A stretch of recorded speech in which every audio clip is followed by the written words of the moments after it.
ಎಲ್ಲರಿಗೂ ನಮಸ್ಕಾರ. ಎಲ್ಲರಲ್ಲೂ ಒಂದು ಚಿಕ್ಕ ಮನವಿ. ಇನ್ನು ಮುಂದೆ ನೀವು ಹಾಲಿನ ಪ್ಯಾಕೆಟು ಅಥವಾ ಮೊಸರಿನ ಪ್ಯಾಕೆಟು ಯಾವುದೇ ಪ್ಲಾಸ್ಟಿಕ್ ರ್ಯಾಪರ್ನ ನೀವು ಕಟ್ ಮಾಡಬೇಕಾದ್ರೆ ಈ ರೀತಿ ಕಟ್ ಮಾಡಿ. ಈ ತುದಿನ ಕಟ್ ಮಾಡ್ತಾ ಇರ್ತಾರೆ ತುಂಬ ಜನ.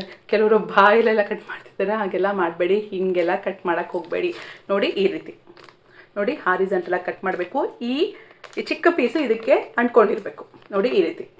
ಹಾಲಿಂದು ಅಷ್ಟೇ ನೋಡಿ ಈ ರೀತಿ. ಏನಕ್ಕೆ ಅಂದರೆ ಒಂದು ದಿನಕ್ಕೆ ಈ ರೀತಿ ನಂದಿನಿ ಪ್ಯಾಕೆಟ್ಸು ಎಷ್ಟು ಬರುತ್ತೆ ಗೊತ್ತಾ ನಿಮಗೆ?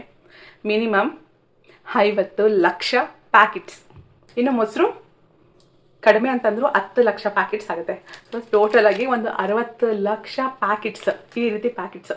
ಆ ಎಲ್ಲ ಪ್ಯಾಕೆಟ್ಸ್ನು ನೀವು ಈ ರೀತಿ ಕಟ್ ಮಾಡಿದ್ರೆ 60 ಲಕ್ಷ ಪ್ಲಾಸ್ಟಿಕ್ ಪೀಸಸ್ ನಮ್ಮ ಭೂಮಿಲಿ ಸೇರುತ್ತೆ. ಒಂದು ದಿನಕ್ಕೆ, ಒಂದು ವಾರಕ್ಕೆ, ಒಂದು ತಿಂಗಳಿಗೆ, ಒಂದು ವರ್ಷಕ್ಕೆ ಎಷ್ಟು ಕೋಟಿ ಈ ಸಣ್ಣ ಪೀಸಸ್ಸು ಅಂದರೆ ಪ್ಲಾಸ್ಟಿಕ್ ಪೀಸಸ್ಸು ನಮ್ಮ ಭೂಮಿ ಸೇರ್ತಾ ಇದೆ. ಒಂದ್ಸಲ ಯೋಚನೆ ಮಾಡಿ.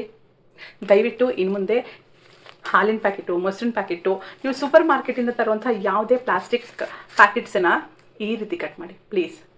ಫುಲ್ ಕಟ್ ಮಾಡಬೇಡಿ. ಆ ಚಿಕ್ಕ ಪೀಸಸ್ನ ಯಾರು ಸಗ್ರಿಗೇಟ್ ಮಾಡಲ್ಲ, ಯಾರು ಕಲೆಕ್ಟ್ ಮಾಡಲ್ಲ. ಇನ್ನು 500 ವರ್ಷದವರೆಗೂ ನಮ್ಮ ಭೂಮಿಲೇ ಬಿದ್ದಿರುತ್ತೆ, ನಮ್ಮ ಪರಿಸರಕ್ಕೆ ಹಾನಿ ಮಾಡುತ್ತೆ. ಈ ಚಿಕ್ಕ ಬದಲಾವಣೆಯಿಂದ 1% ಆದರೂ ಪರಿಸರ ಮಾಲಿನ್ಯನ ತಡಿಬೋದು. ಮಾಡ್ತೀರಾ ಅಲ್ವಾ? ಪ್ಲೀಸ್.